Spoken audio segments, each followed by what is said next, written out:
ঘুমানোর জায়গা নেই, পুনর্বাসনের জায়গা থেকে।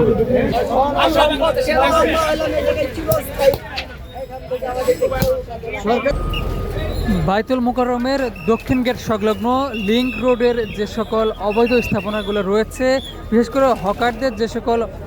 অবৈধ দোকান রয়েছে, সেগুলো উচ্ছেদ করছে ঢাকা দক্ষিণ সিটি কর্পোরেশন।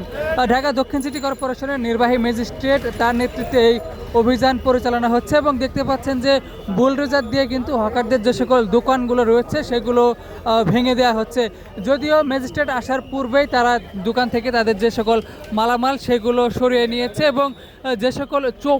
চৌকির উপর তারা মালগুলো রাখতো সেই চৌকিগুলো একত্রে জড়ো করে ঢাকা দক্ষিণ সিটি কর্পোরেশনের নির্বাহী ম্যাজিস্ট্রেটের নেতৃত্বে সেই চৌকিগুলো বুলডোজার দিয়ে ভেঙে দেওয়া হচ্ছে।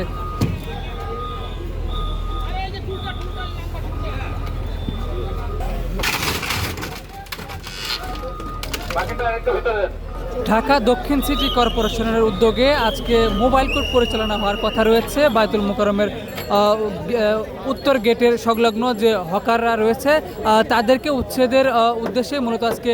মোবাইল কোর্ট পরিচালনার কথা রয়েছে। নির্ধারিত সময় পার হলেও যখন ম্যাজিস্ট্রেট আসছিল না তখন পর্যন্ত তারা একে একে ঠিক এই তাদের যে হকাররা যে সকল জায়গাগুলো দখল করেছিল সেখানেই তারা ছিল এবং যখনই ম্যাজিস্ট্রেটের গাড়ি আসতে তারা দেখেছে এবং ম্যাজিস্ট্রেটের আসার কথা শোনার পরপরই তারা একে একে তাদের যে চৌকিগুলো সেগুলো এই ফুটপাত থেকে তারা সরিয়ে নিচ্ছেন। এর আগেও টানা 5 দিন ডিএমপির ট্রাফিক বিভাগের উদ্যোগে হকার উচ্ছেদ অভিযান হয়েছিল এবং তারপরই গুলিস্তানে যে সকল হকারগুলো ছিল তারা একে একে এই জায়গাটি থেকে সরে যেতে শুরু করে এবং সেটি ধরে রাখতে মূলত আজকে ঢাকা দক্ষিণ সিটি কর্পোরেশনের উদ্যোগে একটি মোবাইল কোর্ট পরিচালনা হওয়ার কথা রয়েছে গুলিস্তান সংলগ্ন এর আশেপাশের এলাকাগুলোতে এবং ম্যাজিস্ট্রেট আসার খবর শোনার পরপরই তারা একে একে তাদের যে চৌকিগুলো ফুটপাত থেকে তারা সরিয়ে নিতে শুরু করেছেন। হকারি ব্যবসা পরিচালনা করার জন্য হকাররা যেই চৌকি ব্যবহার করতো সেই চৌকি ফেলে রেখে তারা বায়তুল মোকাররমের দক্ষিণ গেট সংলগ্ন লিংক রোডের যে সকল অবৈধ স্থাপনাগুলো রয়েছে, বিশেষ করে হকারদের যে সকল অবৈধ দোকান রয়েছে সেগুলো উচ্ছেদ করছে ঢাকা দক্ষিণ সিটি কর্পোরেশন। ঢাকা দক্ষিণ সিটি কর্পোরেশনের নির্বাহী ম্যাজিস্ট্রেট তার নেতৃত্বে এই অভিযান পরিচালনা হচ্ছে এবং দেখতে পাচ্ছেন যে বুলডোজার দিয়ে কিন্তু হকারদের যে সকল দোকানগুলো রয়েছে সেগুলো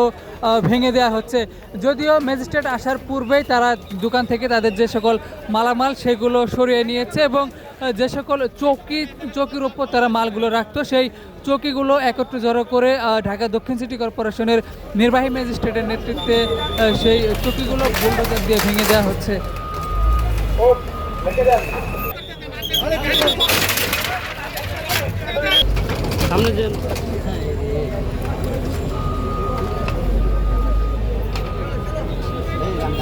তারা যে সকল চৌকির উপরেও তারা মালপত্র রেখে ফুটপাত দখল করে ব্যবসা করত সেই